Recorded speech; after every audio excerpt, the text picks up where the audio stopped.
बिस्मिल्लाहिर्रहमानिर्रहीम। इस वीडियो में हम डिस्कस करेंगे चंद इंपॉर्टेंट डेवलपमेंट्स जो आज हुई हैं, आज के दिन में हुई। सबसे पहले तो मैं ये जरूर डिस्कस करना चाहूंगा इस वीडियो के अंदर कि जिस तरीके से लोग छोड़ के गए उसके बाद लोगों में बहुत मायूसी है। तो ये डिस्कस करने की कोशिश करेंगे कि क्या तहरीक इंसाफ का फ्यूचर जो है वो खत्म हो गया है या क्या वो फ्यूचर मुश्किल है आने वाले दिन, क्योंकि बहुत सारे लोग छोड़ रहे हैं। तो क्या मुस्तकबिल होगा पाकिस्तान तहरीक इंसाफ का? बहुत सारे लोग बड़े परेशान हैं इसको लेके, तो उस पर बात करेंगे। दूसरी बात ये करेंगे कि क्या कोई ऐसा शेर भी है पार्टी के अंदर जिसने अपनी गिरफ्तारी खुद दी और उनके पकड़े जाने और बाद के मामलात में अगर आप गौर से देखें तो आपको उसमें बहुत सारे ड्रामा नुमा चीजें नजर आती हैं। ऐसा लगता है कि वो सब कुछ स्टेज था, तो उस पर भी बात करेंगे। तीसरी बात हम ये करेंगे कि हम ये बात करेंगे कि खुसरो बख्तियार साहब ने जो साउथ पंजाब रहीम यार खान से इंपॉर्टेंट सियासी प्लेयर थे, उन्होंने खैराबाद कहा है पाकिस्तान तहरीक इंसाफ को। उनके खैराबाद कहने के बाद जनूबी पंजाब की सियासत का अहवाल क्या होगा आने वाले दिनों में और पाकिस्तान तहरीक इंसाफ पे क्या फर्क पड़ेगा।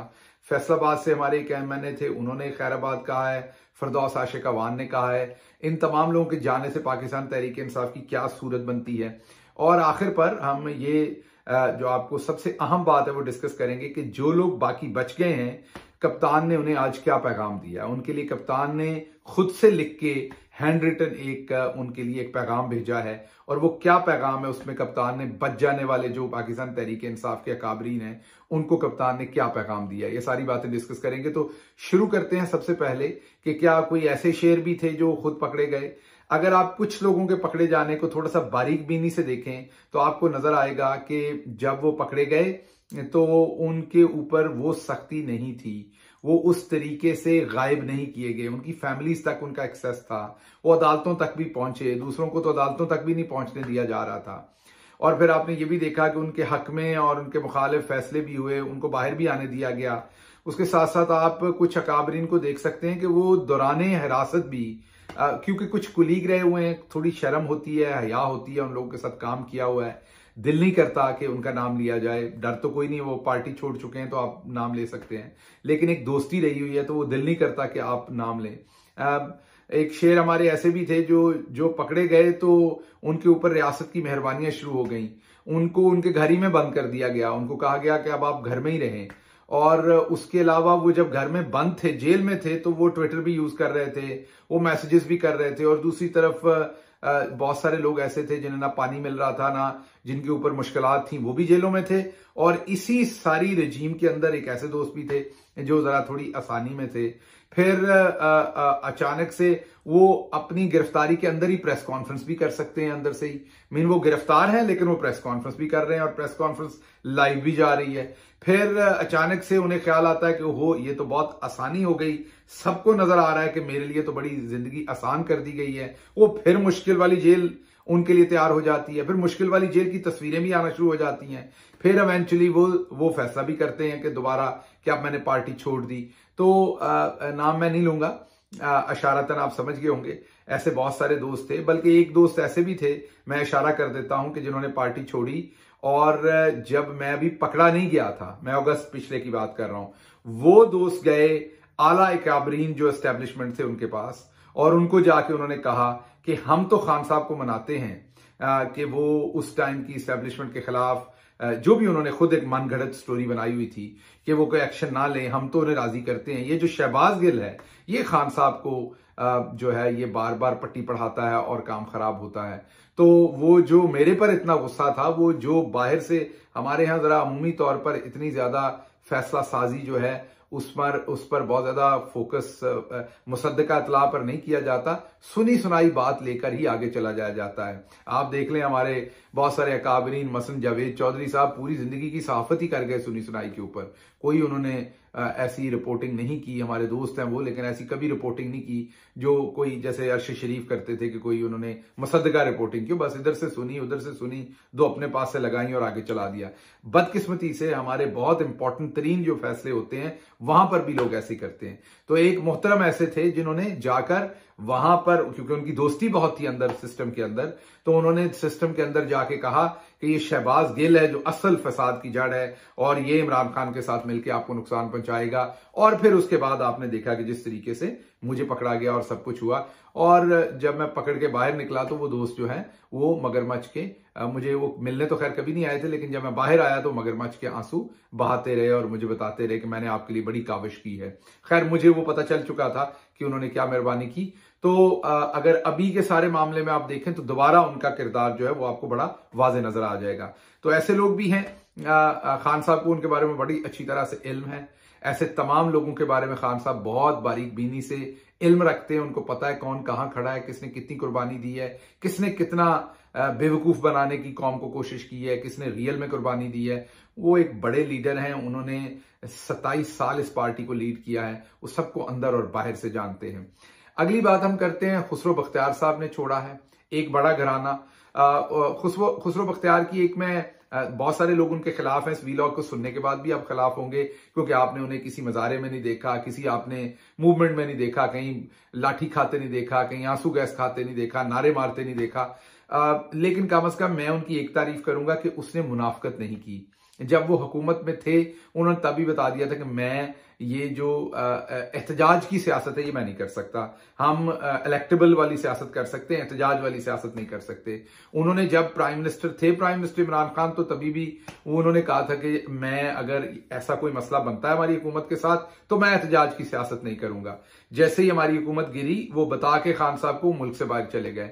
अभी भी जब वो वापस आए मुल्क में तो उन्होंने बड़ा वाजे ये पैगाम दे दिया कि जी हम ये सियासत करते ही नहीं है, हम तो अपने हल्के की सियासत करते हैं। तो मैं ये नहीं कह रहा कि ये बड़ा अच्छा काम है, ये बड़ा जारी बात है। मेरे जैसा बंदा जिसने एहतजाज की सियासत की वो तो इस सियासत को दुरुस्त नहीं समझेगा, लेकिन क्योंकि वो एक डिफरेंट किस्म की सियासत करते हैं, अपनी सीट की सियासत करते हैं, अपने जिले की, तो उन पे मुझे सिर्फ एक चीज का गिला नहीं है कि बहुत सारे और लोगों की तरह उन्होंने हिपोक्रेसी नहीं की। कम से कम उन्होंने इमरान खान के साथ सीधी बात की, सच्ची बात की, धोखा नहीं दिया। उन्होंने ये बताया हम ये कर सकते हैं और ये नहीं कर सकते।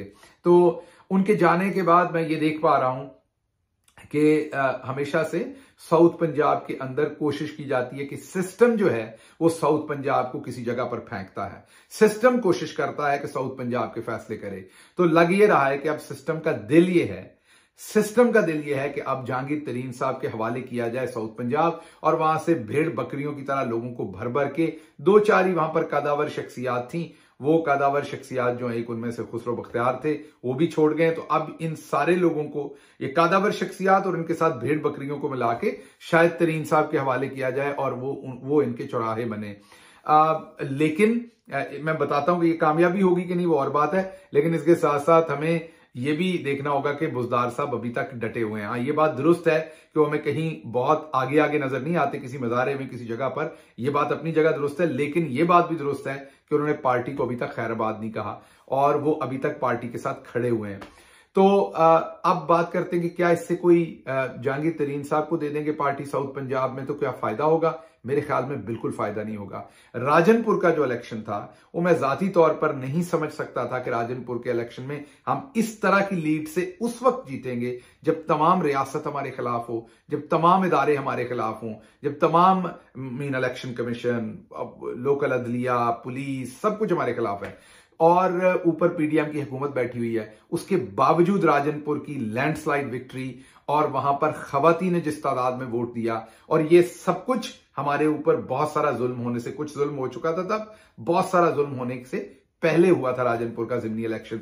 तो उस रिजल्ट को देखने के बाद बड़ा क्लियर है कि अब तरीन साहब आए या अब किसी और को लेके आए, खुसरो साहब को साथ मिलाएं, किसी को मिलाएं, नीचे वोट बैंक जीरो है। अब ये खरीदो फरोख्त हो सकती हैं, बकरियां भेड़ें इधर से उधर जा सकती हैं, उधर से इधर आ सकती हैं, लेकिन वोट लोगों ने इमरान खान को देना है। तो इसमें अब आपको हौसला रखने की जरूरत है, इसमें कुछ नहीं होने वाला। जो मैंने सबसे पहले बात की थी कि क्या मायूसी की बात है, बिल्कुल मायूसी की बात नहीं है। कुछ और लोग भी अभी पाकिस्तान तहरीक इंसाफ को छोड़ेंगे, फिरदौस आशिक अवान साहबा ने छोड़ दिया। मेरी जितनी, जब मैं चीफ ऑफ स्टाफ था, जो हमारी रिसर्च थी, जो हमें नजर आ रहा था, वो अपनी सीट वहां से जीतती हुई हमें नजर नहीं आ रही थी। पार्टी के लिए मुश्किल फैसला था कि उन्हें वहां से टिकट देनी है उनके हल्के से कि नहीं देनी। उन्होंने फैसला किया है छोड़ने का पाकिस्तान तहरीक इंसाफ को। मेरे ख्याल में आने वाले वक्त में ये आपको नजर आ जाएगा कि ये फैसला पाकिस्तान तहरीक इंसाफ के लिए कोई मुश्किल फैसला नहीं होगा या मुसीबत वाला फैसला नहीं होगा। तो जहां जहां से लोग जा रहे हैं, ये जहन में रखिए कि कप्तान के पास जो है वो पहले से अरेंजमेंट है, वहां पर और लोग मैदान में उतरेंगे। इलेक्शन अनाउंस होने दें, आपको ये फजा बदलती हुई नजर आएगी। बिल्कुल पार्टी इस टाइम मुसीबत में है, बिल्कुल इस टाइम क़यादत मुसीबत में है, बिल्कुल इस टाइम बहुत प्रेशर है, बिल्कुल हर तरफ से स्क्वीज किया हुआ है पार्टी को। लेकिन आपको मैं ये बताऊं कि जो ये बैठे हुए हैं पीडीएम वाले, ये इस कदर बेवकूफ हैं, ये इस कदर नालायक हैं कि इनसे मुल्क नहीं चल सकता। ना ब्रादर ममालिक जो है वो इनको हाथ पकड़ा रहे हैं, ना IMF पकड़ा रहा है। तो मुल्क चलाना किसने आखिर पे आके? वो इमरान खान ने चलाना है, किसी ऐसी क्यादत ने चलाना है जिस पर आवाम का एतमाद हो। तो आज नहीं तो कल ये इमरान खान के आगे ये मोमेंट आना ही आना है। इमरान खान डटे हुए हैं, वो पूरी तरह से मुकाबला कर रहे हैं सारी जारियत का, और आप देखेंगे मायूस होने की जरूरत नहीं है। मुश्किल दिन है, इसमें से सारी की सारी चीजें बेहतर सिमत में आपको होती हुई नजर आएंगी। और कुछ लोग भी पाकिस्तान तहरीक इंसाफ को शायद खैराबाद कहें अगले चंद दिनों में, लेकिन उस पर परेशान होने की जरूरत नहीं है। जिन लोगों ने जाना था उनमें कुछ तो बहुत मजबूरी में गए हैं, लेकिन बहुत सारे ऐसे भी हैं जिन्होंने वैसे ही जाना था, जो पहले से ही ज़हन रखते थे। उनके जाने से शायद पाकिस्तान तहरीक इंसाफ को फायदा ही होगा, नुकसान नहीं होगा। अब आखिरी बात मैं आपसे शेयर करूं जो सबसे इंपॉर्टेंट है। इमरान खान ने एक हैंड रिटन नोट में, एक टाइप नोट, हैंड रिटन कह रहा हूं, एक टाइप नोट अपनी सीनियर क़यादत को भेजा है, जिसमें उन्होंने ये बताया है कि आप लोगों को ये पता होना चाहिए, इमरान खान साहब ने अपनी जो बाकी मांदा क़यादत है उसको ये बताया है कि मैं सियासत में सियासत करने या हुकूमत करने या इक्तदार लेने के लिए नहीं आया था। मैं सियासत में इसलिए आया था कि पाकिस्तान के ऊपर माफिया का कब्जा है।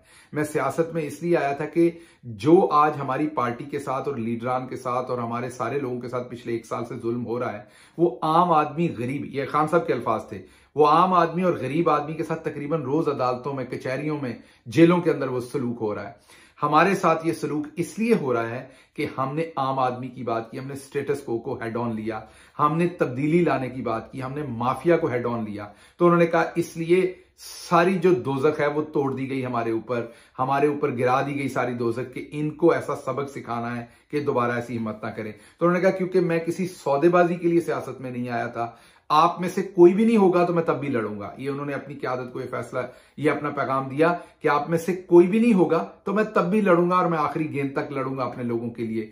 मैं अपने असूलों पे कंप्रोमाइज नहीं करूंगा। लेकिन उसके साथ साथ उन्होंने ये कहा कि जो लोग प्रेशर ले रहे हैं, मुसीबत से किसी भी वजह से जा रहे हैं, उनको कोई परेशानी नहीं है, क्योंकि वो ये समझते हैं कि उन्होंने एक नजरिए पे पार्टी बनाई थी। जब पार्टी बनाते तो बहुत सारे ऐसे लोग भी आ जाते हैं जिनका नजरिया नहीं, तो वो कहते हैं ये फिल्टर हो रहा है, सब कुछ अच्छा है, ये फिल्टर हो रहा है। और अब जब फिल्टर के बाद बच जाएगा जो कुछ, वो नजरियाती पार्टी होगी जिसका ख्वाब उन्होंने देखा था। वो लोग होंगे उनकी टीम के जो फिर इकबाल का पाकिस्तान बनाएंगे, जो जना का पाकिस्तान बनाएंगे। इमरान खान ने फर्दर ये भी कहा अपनी पार्टी की लीडरशिप को, तमाम हम लोगों को उन्होंने ये भी कहा कि आप लोगों ने बिल्कुल परेशान नहीं होना, ये आखिरी मार्का है। हमने जाहिर बात है बड़ी मुसीबतें जी ली हैं, बड़ा लंबा चला, हमारी पब्लिक ने बड़ी मुसीबतें जी ली हैं, हमारे वर्कर्स ने बड़ी मुसीबतें झेली हैं, जिनसे इमरान खान बड़ी तकलीफ में भी हैं। लेकिन उनका यह है कि आखिरी मार्का है, हमें इसमें साबित कदम रहना चाहिए, क्योंकि हमने कुछ गलत नहीं किया। हम मुहिब वतन है, हमने हमेशा मुल्क की, अपने इदारों की, अपनी हर चीज की हिफाजत करने की कोशिश की है, और हम सिर्फ आम आदमी का हक मांगने की कोशिश कर रहे हैं। हम सिर्फ आम आदमी के लिए वोट का हक, उसकी फ्रीडम ऑफ स्पीच, उसके इक्वल राइट्स का हक मांग रहे हैं। इसलिए डटे रहिए, इंशाल्लाह अल्लाह मियां हमारी मदद करेगा। तो आपको बताने की आज कोशिश ये थी कि हाँ, काली भेड़ें भी थीं, कुछ और भी होंगी, कुछ और भी कुछ जा चुके हैं, कुछ और भी चले जाएंगे, लेकिन आपने परेशान नहीं होना। मैं देख रहा था कुछ लोग डीमोटिवेट थे कि शायद अब पता नहीं क्या होगा। कुछ नहीं होगा इंशाल्लाह। मुश्किल टाइम है, शायद अभी थोड़ा सा ये एक्सटेंड हो मुश्किल टाइम, लेकिन इवेंचुअली अल्लाह ने रहम करना है, क्योंकि जब आपकी नीयत साफ हो तो चीजें साफ होती हैं। आप ये देखिए कि इन्होंने अभी इनके जूतों में दाल बटनी शुरू होनी है। ये सारे चोर जो हैं वो एक जगह पे इकट्ठे हैं, जब चोरी का माल बांटा जाता है तो उसके बाद आपको पता है कि क्या होना है। एक मैं वीलॉग करूंगा तफसील से, जिसमें लार्जर गेम प्लान जो है उसके ऊपर बात करेंगे कि पीडीएम का लार्जर गेम प्लान अगले आने वाले दिनों में क्या है और पाकिस्तान तहरीक इंसाफ की क्या हिकमत अमली होगी। अभी तक इतना ही।